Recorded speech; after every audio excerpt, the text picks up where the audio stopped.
우리가 함께 볼 하나님의 말씀 요한복음 11장 1절부터 4절까지입니다. 요한복음 11장 1절부터 4절까지입니다.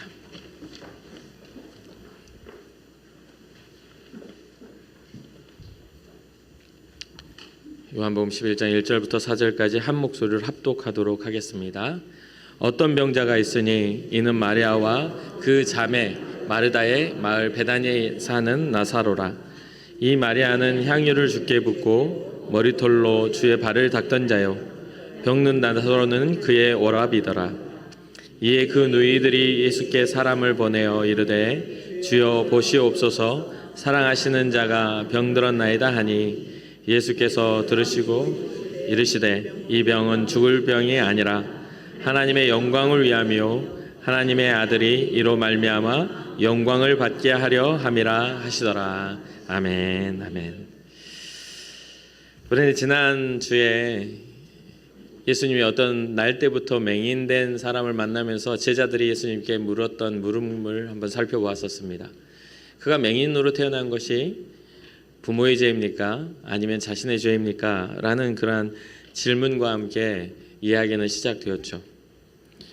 그런 물음에 예수님께서는 누구의 죄라고 말씀하지 아니하시고 그가 예수님을 만남으로 인해서 하나님의 그 뜻을 이루기 위하여 그런 일이 일어난 것이다 라고 대답을 하시고, 그 진행하는 모든 상황 속에서 맹인이었던 자는 예수님을 알아보고 눈을 떴다 말했던 유대인들과 그런 이스라엘 백성들은 눈을 떴지만 예수님을 알아보지 못하는 그러한 일들을 우리가 보았습니다. 오늘은 맹인의 사건과 계속해서 연결되는 그러한 이야기입니다. 예수님의 사역 속에서 이 이야기를 통해서 참된 삶과 참된 죽음에 대한 의미를 배울 수 있는 그런 내용이기도 합니다. 베다니라는 곳에 사는 나사로, 이 사람은 나사로와 마르다와 마리아, 예수님께서 사랑하시는 그러한 사람들입니다. 그런데 이 사람이 병들었다라는 소식을 들으면서 예수님의 이 사건의 이야기가 시작이 되죠. 예수님께서는 마태복음 4장 17절에 회개하라 천국이 가까이 왔느니라 라고 선포하시면서 그 사역을 시작하셨을 때 그 회개의 복음은 인류가 가지고 있는 그러한 삶의 부분의 방향성을 완전히 바꾸는 그런 역사의 시작점과 같은 선포였습니다. 회개함으로 하나님의 나라에 대해 천국이 가까이 오고 있다는 것에 대한 선포이죠. 대부분의 사람들은 이 땅에 사는 삶의 그 소망과 그 뜻을 둡니다. 그런데 예수님이 오셔서는 이 땅에서의 삶뿐 아니라 하나님의 나라가 오고 있음을 선포하시면서 우리가 어떻게 살아야 하는지, 우리가 또한 어떻게 죽어야 하는지에 대한 이야기들을 이야기해주고 있는 것이죠. 예루살렘 근처의 베단이라는 이 마을에서 나사로의 사건이 일어나는데, 병들었다는 소식을 듣고 다시 그곳을 향해 예수님께서 이렇게 오시는 과정 속에서 이 상황은 굉장히 쉽지 않은 상황임을 우리가 알 수 있습니다. 여러분들이 말씀을 들을 때 이 상황을 좀 머릿속에서 상상하면서 들으신다면 이게 어떠한 상황인지를 좀 더 이해하기가 쉬울 것입니다. 예수님께서 제자들, 그리고 마르다, 마리아, 그 다음에 여러 유대인들, 이 병들어 죽게 되는 나사로, 이 부류의 이야기가 쭉 진행될 때에 예수님께서 어떠한 이야기를 하셨는지, 어떠한 내용으로 이것을 가르치고 계시는지를 보면 되겠습니다. 예수님이 병들었다는 소식을 들은 후에 바로 이 나사로를 향해서 돌이켜서 오질 않으십니다. 약 2일 정도를 계속 사역을 하고 계시는 것을 보게 돼요. 이틀이 더 지나가 버리고 말죠. 그런데 이틀이 지나간 그 과정 속에서 나사로가 죽어버립니다. 나사로는 죽게 돼요. 그때 예수님께서 제자들에게 그 나사로가 잠이 죽었음을 알고서 제자들에게 이제 가자라고 하시는 그런 상황입니다. 그러면서 나사로가 죽었다 말씀하시지 않고 잠들었다라고 하시면서 이 단순하게 잠자는 그런 내용처럼 들리게끔 이야기를 하십니다. 제자들은 나사로가 잠잤나 보다라고 하고 예수님과 함께 왔겠죠. 그런데 예수님 말씀하시니 잠들었다는 것은 무엇입니까? 나사로가 죽었다는 것을 의미하죠. 14절에 예수님께서 제자들에게 나사로가 죽었음을 밝히십니다. 이에 예수께서 밝히 이르시되 나사로가 죽었느니라 라고 이야기를 하시죠. 그러면서 그런 것들을 밝히시면서 15절을 보면 내가 거기 있지 아니한 것을 너희를 위하여 기뻐하노니 이는 너희로 믿게 하려 함이라. 그러나 그에게로 가자라고 말씀하십니다. 지금의 상황은 썩 좋은 상황이 아닙니다. 요한복음 10장을 보면 예수님께서 이곳에서 많은 유대인들의 격렬한 유업을 받았던 상황입니다. 요한복음 10장에는 유업을 받아요. 그렇기 때문에 다시 예루살렘 가까이에 있는 베다니로 간다는 것은 상당히 위험한 상황이라는 것이죠. 본문에서도 기록되고 있습니다. 8절에 보면 제자들이 말하되 라삐어 방금도 유대인들이 돌로 치려야 했는데 또 그리로 가시려 하십니까? 라고 말을 해요. 돌로 치려고 했던 그런 상황인 것이죠. 그런데도 주님은 이러한 상황이 여의치 않음에도 불구하고 다시 그곳으로 돌아가 주님이 말씀하시고자 하는 그러한 가르침을 가르치시기 위하여 발걸음을 옮기고 있는 것이죠. 그렇게 하면서 이렇게 말씀하실 때 이 주님의 제자 도마가 뭐라고 합니까? 우리 주님과 함께 주와 함께 죽으러 가자라고 하면서 별로 그렇게 그런 부분들에 대해서 굉장히 별로 심각성을 잘 못 느낍니다. 뭔가 결이라고 보기에는 좀 가벼운 느낌이죠. 위협을 받고 있는 상황에서 다시 되돌아가고 있는 것이니까요. 그런데 막상 그곳에 베다니로 가봤더니 어떻습니까? 이미 나사로는 죽은 지 4일이 지나버리고 말았습니다. 죽은 지 4일이 지난 상태, 결코 이것은 의학적으로 다시 살아날 수가 없습니다. 계속 말씀을 읽다 보면 이미 이러한 골든타임이 지나갔음을 알 수가 있죠. 먼저 마르다를 만난 예수님께서 마르다와 함께 이야기하는 내용은 우리에게 아주 중요한 것을 시사하고 가르쳐 줍니다. 주님은 마르다에게 나사로가 죽은 것을 들으면서도 네가 살아날 것, 메시아가 오면 그가 살아날 것을 믿느냐라는 물음을 던지죠. 그러니까 마르다가 뭐라고 대답합니까? 부활의 때에, 우리가 부활의 때가 되면 부활하는 날에 다시 살아날 줄을 내가 알겠습니다라고 이렇게 대답합니다. 이것은 유대인 이 마르다가 바리새인임을 보여주는 대목이기도 해요. 이때 당시에 유대의 지도자 중에 두 파가 나뉘어 있죠. 하나는 바리새파, 하나는 사두개파. 바리새인들은 영적인 세계와 부활에 있음을 믿는 그러한 파였고요. 사두개파는 영적인 세계와 부활이 없다라고 믿는 그러한 파였습니다. 동일한 하나님을 믿으면서도 동일한 주의 말씀을 가지고 그것을 신뢰하면서도 어느 쪽은 영원한 하나님의 나라를 믿고 어느 쪽은 하나님의 나라가 임하지 않는다. 지금 우리가 가지고 살아가는 율법적인 그런 정직함으로 살아가면 된다라고 믿는 부류였어요. 그러다 보니까 이때 당시에 권력을 잡은 사람들은 대부분 사두개파가 강하게 권력을 잡고 있었다라고도 이야기합니다.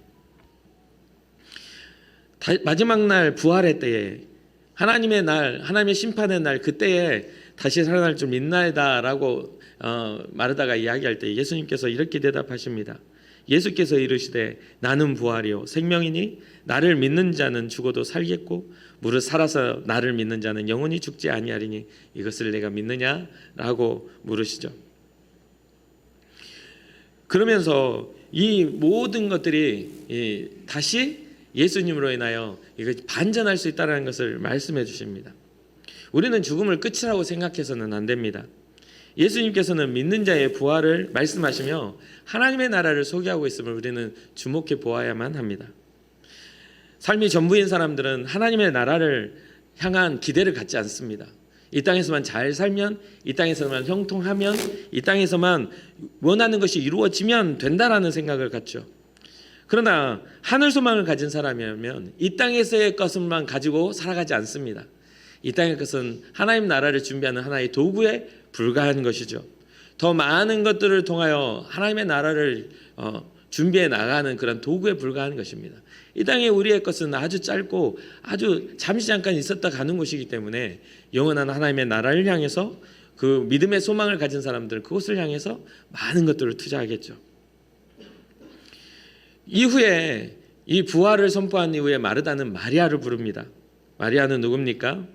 예수님께 향유를 붓고 머리털로 그 발을 씻었던 그러한 여인입니다. 눈물로 그 발을 씻었던 사람이에요. 근데 이 사람은 예수님의 무릎 곁에 앉아 예수님의 말씀을 듣기를 즐거워했던 사람이기도 합니다. 그렇기에 예수님을 만난 마리아는 조금 더 다른 반응을 보일까 하는 기대를 갖게 하죠. 예수님이 찾아오셨을 때 마리아는 믿음으로 그를 영접하면 어땠을까 하는 기대를 해요. 그러나 그렇게 기대를 하지만 아쉽게도 마리아마저도 인생의 죽음 앞에서 정말 슬퍼하며 예수님 앞에서 우는 모습을 보입니다. 마리아가 단순히 우는 그러한 부분들에 있어서 울 수 있지, 오라비의 죽음인데 라고 이야기하지만 지금의 모든 이야기의 상황을 보면 예수님이 나사로를 다리 살리시는 그런 능력 아래 이야기는 진행되고 있었기에 예수님이 바라보는 곳은 좀 달랐습니다. 계속 울고 눈물을 흘리기 때문에 예수님께서는 마리아와 또한 유대인들의 생각을 하시고 그 마음에 비통히 여기시며 예수님도 눈물을 흘리는 장면이 오늘 본문에 나옵니다. 예수님의 눈물의 이유는 무엇일까요? 예수님 나사로의 죽음 때문에 눈물을 흘리셨을까요? 예수님께는 나사로의 죽음은 아무것도 아닙니다. 잠들어 있었고 예수님은 그를 살리실 수 있는 권세와 능력이 있으신 분이라고 이미 선포하고 있습니다. 나는 부활이요 생명이라고요. 그런데 그것 때문에 나사로가 죽었기에 눈물을 흘리신 걸까요? 아니요. 오히려 마리아와 유대인들의 생각, 그 생각의 근본을 아시고 그 마음의 슬픔으로 우셨음을 우리가 알 수가 있습니다. 예수님이 영적으로 무지한 그들을 바라보며 슬퍼하셨습니다. 불쌍히 여기신 것입니다. 주님의 눈물을 보며 유대인들은 또 오해를 하죠. 참 재미있습니다. 맹인의 살아남을 보면서도 유대인들은 다른 해석을 하는데 예수님의 눈물을 보면서도 유대인들은 계속해서 오해합니다. 뭐라고 합니까? 36절과 37절을 보면 보라 얼마나 그를 사랑하였는가 하며 그중 어떤 이는 말하되 맹인의 눈을 뜨게 한 이 사람이 그 사람을 죽지 않게 할 수 없었더냐? 라고 이야기를 합니다. 정말 안타까운 것은 이 사람들 진짜 끊임없이 좀 어긋나요. 비슷한데 어긋나 있어요. 주님이 분명히 그를 살게 하실 일이지만 이들은 지금 현재 주님에 대해서 어때요? 그분을 메시아로 여기는 것이 아니라 그분의 하는 행적에 집중하여 있는 겁니다. 그분들 자기네들이 원하는 거기에 딱 집중해서 주님을 그 틀 안에 가둬 놓고 있는 거예요. 자기네 인식의 틀 안에요. 그러니까 계속해서 주님이 말씀하시는 것과 유대인들이 생각하는 것은 어긋날 수밖에 없습니다. 그 이야기를 들으시고 예수님은 또 어떻게 생각하십니까? 38절입니다. 다시 속으로 비통히 여기셨다라고 나와요. 주님이 그들의 생각, 그들의 말, 이게 안에 정말 어긋나 버린 그러한 하나님을 향한 그런 신앙들을 보며 비통히 여기시는 거예요. 비통하다는 게 뭡니까? 몹시 슬퍼하며 마음 아파하는 겁니다. 그냥 단순하게 슬펐다 이게 아니고 비통하다는 것은 몹시 진짜 마음 아픈 상황입니다. 맹인의 눈을 뜨게 하신 것도 죽은 나사로를 살리시는 것도 무엇을 위한 일인지를 이들은 모두가 알지 못하고 있는 것이죠. 그게 바로 주님의 슬픔입니다. 주님의 사역과 주님의 삶을 이해하지 못하는 자들이 그 주님의 마음을 아프게 합니다. 예수님은 나사로의 부활을 가로막고 있는 다른 하나를 또 제거하시죠. 뭡니까? 그 무덤을 가로막고 있는 돌을 제거하라고 말씀하십니다. 우리의 삶 속에서도 이러한 무덤을 가로막고 있는 돌과 같은 그러한 우리의 고정된 관념, 이미 죽어버린 것들, 죽어버렸다라고 결론 지어지는 그러한 일들로 딱 막고 있지는 않습니까? 예수님은 그것을 돌을 옮겨 놓으라고 말씀하시며 이제껏 사람들이 경험해보지 못한 그러한 놀라운 일을 기적을 행하시죠. 돌을 옮겨 놓으라고 했을 때 마르다가 이야기합니다. 주여, 죽은 지가 나흘이 되었습니다. 벌써 냄새가 납니다. 나흘이 되어버렸으니 벌써 냄새가 납니다. 썩어서 지금 냄새가 난다는 건 몸이 썩어가고 있다는 뜻이죠. 부패한 냄새가 납니다. 그때 예수님이 뭐라고 하십니까? 내 말이 내가 믿으면 하나님의 영광을 보리라 하지 아니하였느냐라고 말씀하십니다. 그냥 믿어라. 다시 한번 믿어보아라. 나는 부활이요 생명이란다. 그렇게 말씀하십니다. 예수님은 그러한 말씀을 하신 후에 하나님 앞에 기도하며 나사로를 부르시죠. 나사로야 나와라. 나사로야 나와라 라고 합니다. 그러면은 아주 그냥 뭔가 극적으로 나오면 좋을 텐데 나사로가 어때요? 배로 똘똘 감아놨어요. 이미 죽었으니 온몸을 똘똘 감아서 얼굴에는 수건을 씌워놓고 세마포를 덮어놓고 이렇게 똘똘 감았는데 이 상태로 걸어 나오는 겁니다. 이제 뭔가 극적이고 멋지게 나올 것 같았는데 그러지 않아요. 굉장히 불편하게 이미 그게 바로 우리의 죽음에 대한 인식과 우리가 가지고 있는 생각들이겠죠. 사람의 장사, 지냄과 같은. 근데 주님은 그러한 것도 극복하시고 돌도 치우시고 우리를 똘똘 감고 있는 여러 가지 배의 모든 사망의 모든 것도 다 극복하게 하시고 생명을 불어넣으실 분이 우리 주님이심을 믿으시기를 주님의 이름으로 축복합니다. 놀라운 기적이 일어났습니다. 놀라운 기적이에요. 진짜 놀랍습니다. 죽은 자가 썩은 냄새가 난 사람이 살아서 일어났다고요? 엄청난 일이죠. 그런데 이 기적 앞에 유대인들의 모습을 보십시오. 어떤 사람들은 이 기적을 보면서 그 예수님을 믿었습니다. 45절이죠. 유대인들이 그를 믿었지만 46절은 그 중에 또 다른 유대인은요, 그것을 바리새인들에게 가서 고자질합니다. 예수가 죽은 자를 살렸어. 그러면 그 이야기를 들은 바리새인과 대제사장들은 어떻게 반응해야 할까요? 와, 메시아가 왔다. 우리를 구원하실 분이 왔다라고 그렇게 해야 되는 게 당연한 거 아니겠습니까? 그런데 이에 제사장들은 공회를 모읍니다. 힘 있는 사람들이 다 모여들어요. 그러면서 하는 말이 이 사람이 많은 표적을 행하니 우리가 어떻게 해야겠는가? 많은 표적이 일어나니 이 사람이 이는 메시아가 이는 하나님의 아들이 하나님이 이것이 온 게 아니라 이 사람이 많은 기적을 행하니 우리 어떻게 해야 되겠느냐라는 그런 말을 합니다. 유대인들의 완고함과 고집스러움이 보이십니까? 그들은 죽은 자가 살아난 소식에 하나님의 영광이 나타난 상황에 집중하지 않습니다. 놀라운 기적이 일어난 것에 집중하지 않아요. 그냥 예수가 많은 기적을 행하고 자신들의 위치와 자신들의 민족이 하나님을 섬긴다라는 그 자부심을 꺾어가는 것들을 너무나 싫어한 거죠. 하나님이 이 땅에 인간의 모습으로 온다고? 자신을 하나님의 아들이라고 말한다고? 그걸 이해할 수가 없었습니다. 이들은 깨닫지 못했어요. 그러면서 이들의 결정은 굉장히 폭력적인 결정을 하고 맙니다. 그것도요. 이 유대인의 지도자 격인 대제사장 가야바의 조언을 통해 이들은 한 가지의 일을 결정하죠. 그 가르침은 그것입니다.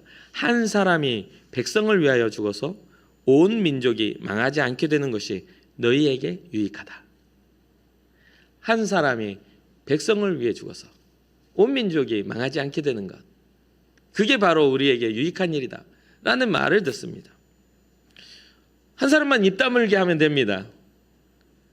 변화가 일어나지 않아요. 그 사람만 가만히 있으면 될 것 같아요. 그러니까 못하게 하면 돼요. 예수님이 그런 거죠. 한 사람만 제거해버리자. 그러면 민족이 살 거야. 그렇게 지금 이야기하고 있습니다.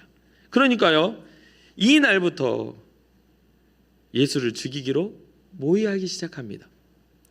정말 재미있는 것은요, 그의 아들이 영광을 얻게 하려 한다라는 그 말의 의미가 바로 여기에 담겨 있습니다. 우리는 십자가를 형벌이고 죽음이고 괴로움이라고 여기죠. 근데요, 성경은요, 요한복음은요, 주님의 죽으심을 영광이라고 표현합니다. 하나님의 일을 이루어짐과 동시에 주님의 영광, 아들이 영광을 얻게 하기 위한 일. 가야바의 이러한 말도 예언을 이루어지는 예언의 이야기라고 오늘 보면 이야기하고 있습니다. 재미있죠? 한 사람이 죽어서 온 민족이 망하지 않게 한다는 것도 예언이라고 이야기를 해요. 너무나 하나님의 역사를 위해서 쓰임을 받았음에도 불구하고 이는 선한 쓰임을 받지를 못했습니다. 예수님을 십자가에 못 박기로 죽이기로 하는 그러한 쓰임의 대제사장 가야바는 사용되어지고 만 것이죠. 나중에 예수님께서 십자가를 지시기 위해 순환을 당할 때 제일 처음에 잡혀서 대제사장의 뜰 안으로 가죠. 기억하십니까? 베드로가 3번 부인했던 그 장소. 대제사장의 뜰 안이 뭐냐면 이 가야바의 장인 안나스, 대제사장이었던 안나스의 뜰 안으로 예수님이 잡혀갑니다. 최고의 권위를 가진, 이스라엘의 최고의 권위를 가진 제사장 앞에가 심판을 받게 된 것이죠. 사랑하는 성도 여러분, 예수님께서 우리에게 가르쳐 주시는 참된 하늘의 복과 생명의 가치는 무엇입니까? 이 땅의 일입니까? 우리에게 가르쳐 주신, 예수님께서 우리에게 가르쳐 주시고 알게 하시려고 이 땅에 오시는 것은 이 땅의 육신의 일이 아닙니다. 하나님의 나라가 있다고, 그곳을 향해 나아가라고, 회개하라, 돌이켜라, 천국이 가까이 오고 있단다 라고 이야기하는 것입니다. 그렇게 이 땅의 것을 바라보고 살아가는 사람은 절대로 하나님의 일을 할 수가 없습니다. 하나님의 일을 바라보는 사람은 이 땅의 일을 하나님의 일로 할 수가 있겠죠. 예수님은 단순하게 우리의 눈을 뜨게 하거나 병든 몸을 낫게 하시거나 여러 가지 소원을 이루시기 위해서 이 땅에 오신 분이 아닙니다. 교회에 5년, 10년, 30년, 아니 평생을 다녀도 우리가 가진 생각에 예수님의 뜻을 이해하지 못한다면 우리는 그 유대인들밖에 될 수가 없습니다. 그 바리새인들, 대제사장들 한 사람을 죽여 민족을 살리란 말밖에는 우리는 할 수 없게 될 것입니다. 사랑하는 성도 여러분, 우리가 정말 엉뚱한 곳을 바라보는 신앙 되지 않기를 주님의 이름으로 축복합니다. 주님이 하시는 모든 그러한 일들 가운데는 주님의 계획이 있었던 것이죠. 나사로의 죽음까지도 그것을 통하여 부활을 우리에게 가르쳐 주셨고 하나님의 주도하심을 가르쳐 주셨고 그것을 통해 주님이 죽임을 당하기로 결정되어지는 사건이 되었다는 것이죠. 그걸 가지 않았으면 그런 일은 일어나지 않았겠죠. 주님이 그런 위협을 당할 필요도 없었겠죠. 그럼에도 그걸 아시면서도 그 길을 걸어가셨던 것입니다. 예수님께서 오늘 본문에 말씀하셨던 4절 말씀을 이해가 이제 되시겠습니다. 예수께서 들으시고 이르시되 이 병은 죽을 병이 아니라 하나님의 영광을 위함이요 하나님의 아들이 이로 말미암아 영광을 받게 하려 함이라. 이로 말미암아 하나님의 아들이 십자가의 길을 걸어가는 시작점이 되게 할 것이다. 이것이 바로 인류의 구원의 시작이야 라고 말하고 있는 것이죠. 사랑하는 성도 여러분, 진정한 죽음은 육신의 죽음이 아닙니다. 영원한 죽음입니다. 예수님을 만나면 육체의 죽음은 단순히 잠드는 것입니다. 주님이 우리의 이름을 부르실 때 우리는 다시 일어날 줄 믿으시길 주님의 이름으로 축복합니다.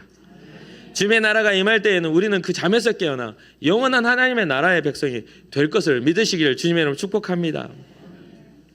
주님이 하신 이 오늘 본문의 말씀을 오늘날 우리에게 적용한다면 우리는 매일 죽음을 향해 매일 나아가고 있지만 우리의 죽음은 절망을 향해 나아가는 게 아니라 오히려 하나님의 영광을 위하여 나아가고 있음을 잊지 마시길 주님의 이름으로 축복합니다. 또한 우리의 이러한 신앙은 앞으로 다시 오실 예수 그리스도께 드릴 영광입니다. 우리가 믿음으로 구원함을 받으면 주님이 그 일을 위하여 이 땅에 오셔서 고난 받으셨기에 주님의 마음이 얼마나 기쁘시겠어요. 우리 주님 때문에 살았습니다. 난 주님이 오실 날을 기대하며 살았습니다. 내게 생명 허락하신 그것이 주님의 은혜임을 믿고 살았습니다. 주님 나에게 허락하신 은혜를 감사하며 살았습니다 라고 그렇게 주님 앞에 설 수 있다면 얼마나 주님의 마음이 기쁘실까요? 저는 가끔 그런 생각을 해요. 주님의 나라에 임했을 때 제 이름을 불러주실 거 아닙니까? 나사로야 나와라 하시는 것처럼 대성아 왔냐 하실 거잖아요. 그러면 제가 똘똘 매고 이렇게 걸어갈 수도 있지만 그때는 자유롭게 서지 않겠습니까? 그때 물어보실 거예요. 아마 힘들었지 라고요. 그럼 저는 그렇게 항상 대답할 준비를 하고 있어요. 진짜 힘들었다고. 정말 죽도록 힘들었다고. 그렇게 말할 준비가 됐습니다. 정말 힘들거든요. 목사로 사는 게 정말 힘들어요. 근데 그게 육체적인 거나 어떤 그런 삶의 감정적인 힘든 게 아니에요. 저도 사람이라 제가 가지고 있는 욕망과 제가 뭔가 가지고 싶은 뭔가 세상에 어떤 좋은 것들이 있잖아요. 그런 것들을 절제하고 주님을 위하여 그런 것들 십자가를 못 박기가 정말 쉬운 일이 아니에요. 사람이라서. 제가 가지고 있는 육체의 정욕과 안목의 정욕과 이생의 자랑들에 대해서 십자가에 못 박, 육체의 정욕을 십자가에 못 박는다는 게 쉬운 일이 아니잖아요. 목사라고 쉬운 일이 아니에요. 건드리면 화도 나, 저는. 그 당연한 거 아닙니까? 근데 그러한 인생을 살아가면서 더 큰 가치, 우리 주님이 기뻐하실 것을 믿고 바라보니까 너무 이게 또 오늘 아침에도 새벽에 나와서 앉아있는데 너무 즐거운 거예요. 말씀 준비가 왜 이렇게 기대가 되고 왜 이렇게 즐거운지. 혼자서 미친놈처럼 씩 웃었다가 또 말씀 보다가 이게 주님의 그 우신 모습 보면서 괜히 센치해져가지고 눈물을 찔끔했다가 혼자서 생쇼를 다 하고 왔습니다. 이 자리에 올라온 겁니다. 그렇게 우리는 주님을 바라보면 우리의 잘못된 가치관들을 좀 내려놔야 합니다. 우리 속에 뿌리 박혀 있는 샤머니즘 같은 기복신앙을 내려놔야 합니다. 우리의 삶 속에서 정말 벗어나지 못할 올무와 같은 번영신앙에서 벗어나야 합니다. 성공해야만 주의 영광인 것처럼 생각하는 그런 착각에서 벗어나야 합니다. 많은 믿음의 선진들이 고난 중에 믿음의 꽃을 피웠죠. 그들이 성공하여 아주 성경상에서 아주 부자가 아주 돈 많은 사람이 영광 나타나는 건 있긴 있어요. 삭개오 같은 사람, 아리마대 요셉 같은 사람, 유력한 자 모두가 숨어 있을 때 예수의 시체를 내게 달라. 당당히 가서 자기가 준비한 곳에 주님의 시신을 안치했던 그런 용기 있는 유대인, 그런 사람들 있어요. 그럼 바나바처럼 부자점 자기 모든 소유를 다 팔아서 가난한 자들에 나눠주고 전도의 길을 간 사람도 있습니다. 그런 부자들이 있죠. 그러나 그런 모든 것들 가운데 뭐가 있습니까? 주님을 향한 비전이 있습니다. 주님을 향한 구별됨이 있어요. 믿음의 사람들에게는 그런 것들이 있습니다. 사랑하는 성도 여러분, 여러분들의 삶이 주님을 향하여 구별된 비전이 있기를 주님의 이름으로 축복합니다. 그래서 주님께서 여러분들의 이름을 부르실 때 우리의 마음을 가로막고 있는 무덤처럼 우리의 마음을 어둡게 만들고 썩은 부패한 냄새가 나게 만드는 돌을 옮기시기를 주님의 이름으로 축복합니다. 주의 이름을 부를 때 우리를 똘똘 감고 있고 우리를 숨쉬기 곤란하게 만드는 그런 사망의 배로 쌓여있는 그런 것들을 끌고서라도 주님 앞에 서기를 주님의 이름으로 축복합니다. 이제는 생명의 근본 되신 예수님을 바라보며 부활의 신앙을 믿게 된다면 독생자 아들도 아낌없이 보내주신 하나님의 사랑을 우리는 깊이 알게 될 것입니다. 또한 우리를 위해 기꺼이 십자가의 길을 걸어가신 주님의 사랑을 깊이 깨닫게 될 것입니다. 그래서 진짜 예수님 너무 힘들었습니다 라고 하지만 저는 자랑스러울 것 같아요. 주님 힘들었기에 너무 자랑스러워요. 제가 짊어진 십자가가 주님 앞에서 가치 있는 것처럼 여겨지잖아요. 편하게 앉아가지고 그냥 편하게 좋은 것만 보다가 주님 앞에 서면 얼마나 부끄럽겠어요. 주님 십자가 골고다 그 언덕 짊어지고 올라가시면서 수많은 채찍 가운데 우리를 위해 사랑을 증명하셨는데 우리는 가만히 앉아서 좋은 것만 기도할 때마다 다 잘되게 해주시고 다 머리되게 하시고 다 만사 형통 통통 플러스 통통해서 통통해져가지고 천국 갔을 때 너는 돼지로 잡자 그러면 어쩌려고요? 그러면 진짜 너무 슬픈 일 아닙니까? 우리가 힘들었기에 고난 중에라도 주의 이름을 부를 수 있었다고. 주님이 계셨기에 제가 주님 앞에서 살 수 있었습니다. 사망의 권세가 나를 사로잡지 못했습니다라고 말할 수 있는 여러분과 제가 되기를 주님의 이름으로 축복합니다.